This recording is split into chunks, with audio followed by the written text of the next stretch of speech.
YS Sunitha అందరికీ తెలుసు. దివంగత రాజశేఖర రెడ్డి గారి సోదరుడు వైఎస్ వివేకానంద రెడ్డి గారి కూతురైనటువంటి వైఎస్ సునీత ఈరోజు రాష్ట్ర హోంమంత్రి అనితను కలవటం అనేది ఒక రాష్ట్ర వ్యాప్తంగా కూడా ఒక చర్చనీయాంశంగా మారింది. అలాగే మీడియా అటెన్షన్ కానివ్వండి, ఇతరుల అటెన్షన్ కానివ్వండి, ఇటే ఉండటం జరిగింది. ఎందుకంటే ఎన్నికల ముందు కూడా జగన్మోహన్ రెడ్డిని ఓడించాలని చెప్పి వైఎస్ సునీత విశ్వ ప్రయత్నం చేసింది. నాడు షర్మిల గెలిపించాను, అంతేగాని టీడీపీని గెలిపించాలనో లేదా టీడీపీ అభ్యర్థిగా అయితే ప్రచారం చేయలేదు. కానీ షర్మిల ఎవరైతే వైఎస్ కుటుంబంలో మొదటి నుంచి కూడా సునీతకు అండగా ఉన్నారు, సో వారికి అండగా ఉండాలనేది సునీత లక్ష్యం. అందులో భాగంగా షర్మిల ప్రధానంగా మొదటి నుంచి కూడా సునీతకు అండగా ఉంటూ వచ్చింది. కాబట్టి మొన్న కడప ఎంపీగా అభ్యర్థిగా షర్మిల పోటీ చేసిన సమయంలో సునీతతో పాటు ఆవిడ తల్లి అంటే వివేకానంద రెడ్డి గారి సతీమణి కూడా ప్రచారం చేయటం జరిగింది. ఇప్పుడు తాజాగా రాష్ట్ర హోంమంత్రిని కలవటం అనేది చర్చనీయాంశంగా మారింది. ఎందుకంటే వివేక హత్య కేసు విచారణ జరుగుతుంది. మనందరికీ తెలుసు, గతంలో జగన్మోహన్ రెడ్డి సిబిఐ అధికారులను కూడా రాష్ట్రంలోకి రాకుండా అడ్డుకున్న సంగతి మనందరికీ తెలుసు. అవినాష్ రెడ్డిని అరెస్టు చేయడానికి వెళితే రాష్ట్ర పోలీసుల చేత సిబిఐ అధికారులను అడ్డుకోవడమే కాకుండా సిబిఐ అధికారి ఎస్పీ అనుకుంటా, రామ్ సింగ్ అనుకుంటా, ఆయన మీద అక్రమంగా కేసు పెట్టి వాళ్ళు సిబిఐ అధికారులను కూడా బెదిరించి వాళ్ళే ఇతరుల మీద కేసు పెట్టడానికి వస్తే వాళ్ళ మీద రాష్ట్ర పోలీసుల చేత కేసులు పెట్టించి వాళ్ళేదో ఒత్తిడి చేశారని సాక్ష్యాలు చెప్పిస్తున్నారని చెప్పి వాళ్ళ మీద తిరిగి కేసులు పెట్టి వారిని ఇబ్బంది పెట్టే ప్రయత్నం చేశారు. దీని మీద కోర్టు కూడా గతంలో కొంచెం తీవ్రంగానే స్పందించి ఒక కేసు విచారణ చేస్తున్న సిబిఐ అధికారుల మీద మీరు పెడుతున్నటువంటి కేసులు పక్షపాత కేసుల్లా కనపడుతున్నాయి, కేసును అడ్డుకోవడంలా కనపడుతుందని చెప్పి కోర్టు కూడా అభిప్రాయపడింది. సుప్రీంకోర్టు ఎందుకు ఈ కేసును వేరొక రాష్ట్రానికి బదిలీ చేయాలని సునీత అడిగితే ఒప్పుకుంది. ఎందుకు ఒప్పుకుందంటే జరిగిన పరిణామాలన్నీ సుప్రీంకోర్టు యాక్సెప్ట్ చేసింది. నాడు ముఖ్యమంత్రిగా ఉన్నటువంటి జగన్మోహన్ రెడ్డి, నాడు ఎంపీగా ఉన్నటువంటి అవినాష్ రెడ్డి, వీరిద్దరూ కలిసి కేసును ముందుకు నడవకుండా అడ్డుకుంటున్నారనేది అటు సునీత వాదన, ఇటు సిబిఐ వాదన. దాంతో అంగీకరించింది కాబట్టే కేసును పక్క రాష్ట్రానికి బదిలీ చేయడం జరిగింది. ఆ తరువాతే కేసు వేగవంతమైంది. అవినాష్ రెడ్డి తండ్రి భాస్కర్ రెడ్డిని అరెస్టు చేయడం కూడా పక్క రాష్ట్రానికి కేసు బదిలీ అయిన తర్వాతే జరిగింది. ప్రస్తుతానికి ఆయన జైల్లో ఉండడం కూడా అది వేరే టాపిక్. ఈరోజు రాష్ట్ర హోంమంత్రిని కలవటం అనేది చర్చనీయాంశం. అయితే వారు ఇరువురు ఏం మాట్లాడుకున్నారు అనేది బహిరంగంగా తెలియపోయినప్పటికీ కూడా వివేక హత్య కేసుకు సంబంధించి రాష్ట్ర ప్రభుత్వం నుంచి కావాల్సిన సహాయ సహకారాల గురించి ఏదన్నా మాట్లాడవచ్చు. ఎందుకంటే చంద్రబాబు గారి హయాంలో ఒక సీట్ వేశారు, జగన్మోహన్ రెడ్డి వచ్చిన తర్వాత కూడా 2 సీట్లు వేయడం జరిగింది. నాడు కొంతమంది పోలీసు అధికారులను జగన్మోహన్ రెడ్డి బెదిరించాడు. సిఐ శంకరయ్య అనుకుంటా, ఆయన కూడా నాడు జగన్మోహన్ రెడ్డి ఏ విధంగా బెదిరించాడో మనకు తెలుసు. ఆయన సాక్ష్యం కూడా చెప్పాడు తర్వాత. సో ఇలాగా పోలీసు వ్యవస్థ నుంచి కూడా కొంత సహాయ సహకారాలు కావాల్సిన నేపథ్యంలో సునీత అయితే అనితను కలిసి ఉండొచ్చు అనేది ప్రధానంగా నడుస్తున్నటువంటి వాదన. అయితే ఇందులో ఎటువంటి రాజకీయ కలయిక అనేది లేదు. ఎందుకంటే సునీత కానీ సునీత ఫ్యామిలీ కానీ రాజకీయాల్లో లేరు, ఏ పార్టీలో లేరు, మన పోటీ కూడా చేయలే. కాకపోతే షర్మిలకు అండగా ఉన్నమాట వాస్తవం. బట్ అది వివేక హత్య కేసు నేపథ్యంలో వాళ్ళు షర్మిలకు అండగా ఉండాల్సి వచ్చింది తప్ప దాంట్లో వేరొక విషయం లేదు. గతంలో సునీత కూడా భారతీరెడ్డి మీద చాలా తీవ్ర ఆరోపణలు చేసింది. వివేక హత్య కేసులో భారతీరెడ్డిని సిబిఐ అధికారులు ఎందుకు విచారించరు, జగన్మోహన్ రెడ్డిని ఎందుకు విచారించరు? వారి పాత్ర ఉంది. ఆ రోజు ఎవరికి కాల్స్ చేశారు, ఆ సమయంలో కాల్ చేయాల్సిన అవసరం ఏముంది? ఇలాగ అనేక అనుమానాలను సునీత లేవనెత్తింది.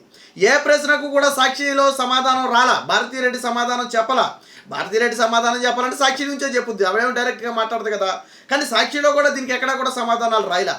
కానీ ఈరోజు చంద్రబాబు గారి ప్రభుత్వం ఏర్పడిన తర్వాత తొలిసారిగా రాష్ట్ర హోంమంత్రిగా ఉన్నటువంటి, అందులోనూ హోంమంత్రి కూడా మహిళే కావడంతో సునీత అయితే వెళ్ళి ఆవిడికి కావాల్సిన సహాయ సహకారాల గురించి అయితే అడిగినట్టుగా తెలుస్తుంది. ఇదే సమయంలో సునీత ఎంత తీవ్ర మనోవేదన అనుభవించిందంటే సునీత షర్మిల ఇద్దరు కూడా పక్క రాష్ట్రంలో కేసులు పెట్టారు. ఎవరి మీద? వైసీపీ సోషల్ మీడియాను అడ్డం పెట్టుకుని జగన్మోహన్ రెడ్డి ముఖ్యమంత్రిగా ఉన్న సమయంలో ఇష్టం వచ్చిన రాతలు రాశారు, క్యారెక్టర్ అసాసినేషన్ చేశారు, వారి కుటుంబాలు మొత్తాన్ని కూడా రాజకీయాల్లోకి లాగారు, వాళ్ళ ఫోటోలు మార్పింగ్ చేశారు, బూతు బొమ్మలకు వాళ్ళ ఫోటోలు పెట్టారు. ఇలా 1 కాదు 2 కాదు అనేక రకాలుగా వారిని వేధిస్తే ఈ రాష్ట్రంలో కేసులు పెడితే తీసుకోవట్లా. వర్రా రవీంద్రారెడ్డి అనే ఒక వ్యక్తి అత్యంత నీచంగా, మనం చదవలేము, చూడలేము, వినలేము, అంత నీచమైన భాషలో వారిని ట్రోల్ చేస్తూ వారి మీద క్యారెక్టర్ అసాసినేషన్ చేస్తూ పోస్టులు పెడితే వీళ్ళు కేసులు పెడితే తీసుకునే పరిస్థితి లేదు. అలాంటి సమయంలో పక్కన తెలంగాణ రాష్ట్రంలో తెలంగాణ సైబర్ పోలీసులకు వాళ్ళు ఫిర్యాదు చేస్తే అప్పుడు వర్రా రవీంద్రారెడ్డి మీద కేసు నమోదు చేస్తే అరెస్టు కూడా చేయకుండా అడ్డుకున్నారు రాష్ట్ర పోలీసులు నాడు.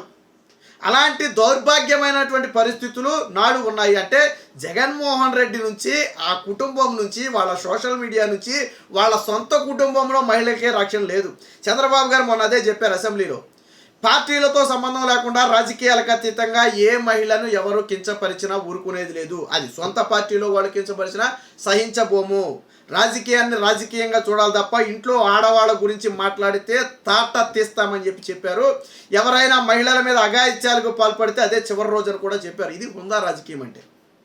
కానీ జగన్మోహన్ రెడ్డి తనతో పాటు సమానంగా రక్తం పంచుకు పుట్టినటువంటి చెల్లెల మీద కూడా అత్యంత జుగుత్సకరమైనటువంటి భాషలో పోస్టులు పెట్టిస్తే ఆఫ్ ద రికార్డు షర్మిల బాధపడింది. ఇవన్నీ కూడా భారతీరెడ్డి కొనసందంలో తాడేపల్లి ప్యాలెస్ నుంచి వచ్చిన స్క్రిప్ట్ ప్రకారమే నా మీద దాడి చేస్తున్నారని తెలిసి ఆఫ్ ద రికార్డ్ చాలామంది దగ్గర బాధపడింది. నేను రాజకీయంలో ఉన్నాను ఓకే, ఒక పార్టీలో ఉన్నాను ఓకే, తప్పులేదు. నన్ను రాజకీయంగా ఎదుర్కోవాలి, రాజకీయ విమర్శలు చేయాలి, తప్పులేదు. నేను ఆ కుటుంబం మీద రాజకీయ విమర్శలు తప్ప నేను వ్యక్తిగత విమర్శలు చేయలే. భారతీరెడ్డి గురించి కానీ, జగన్మోహన్ రెడ్డి గురించి కానీ, లేదా వాళ్ళ కూతుళ్ళ గురించి కానీ షర్మిల ఏ రోజు నోరు విప్పలేదే. కానీ ఇటు షర్మిలతో పాటు ఆయన భర్తని గురించి మాట్లాడి, వాళ్ళ కూతుర్లు కొడుకుల గురించి మాట్లాడి, వాళ్ళ తల్లి గురించి మాట్లాడి ఎంత నీచం అంటే చివరికి తల్లి కూడా జగన్మోహన్ రెడ్డి అండగలేకపోయింది. మొన్న ఏమంది షర్మిలను గెలిపించాలని చెప్పింది. అంటే జగన్మోహన్ రెడ్డిని ఓడించండి, షర్మిలను గెలిపించండి అంటే సరే. అక్కడ పులివెందుల్లో అయితే షర్మిల, కడపలో అయితే షర్మిల గెలవలేదు. కానీ రాష్ట్ర వ్యాప్తంగా మాత్రం వైఎస్ విజయమ్మ చెప్పినట్టుగా జగన్మోహన్ రెడ్డిని అయితే ఓడించారు, అందులో తిరిగే లేదు.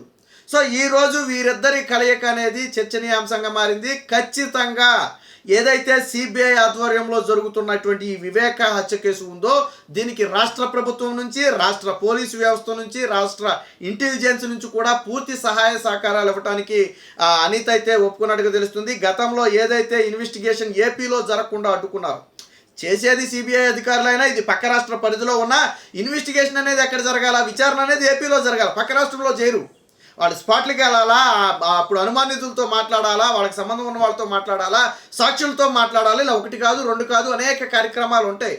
దస్తగిరిని కూడా చంపేస్తామని బెదిరిస్తేనే కదా పక్క రాష్ట్రం పోయి నాకు పోలీసు రక్షణ కావాలని చెప్పి నాడు దస్తగిరి అడిగింది. ప్రధాన సాక్షిగా ఉండి అప్రూవల్గా మారినటువంటి దస్తగిరిని కూడా చంపేస్తామని బెదిరించారు. సునీతను బెదిరించారు, షర్మిలను బెదిరించారు, సునీత భర్తను బెదిరించారు, రాజశేఖర్ని ఆయన్ని బెదిరించారు. అయినప్పటికీ కూడా అన్ని తట్టుకుని నిలబడింది అనుకోండి. ఈరోజు గతంలో కూడా వివేక హత్య కేసు దోషులు దొరకాలి, రాజకీయాలకు అతీతంగా వారికి శిక్ష పడాలనేది తెలుగుదేశం పార్టీ స్టాండు, చంద్రబాబు గారి స్టాండు. సో కాబట్టి ఈ నేపథ్యంలోనే ఇప్పుడు సునీత అయితే హోంమంత్రి అనితను కలిసినట్టుగా తెలుస్తుంది. ఏదైనా వీరిరువురి కలయిక అనేది తాడేపల్లి ప్యాలెస్లో ప్రకంపనలు పుట్టిస్తుంది అనేది మాత్రం స్పష్టంగా అర్థమవుతుంది.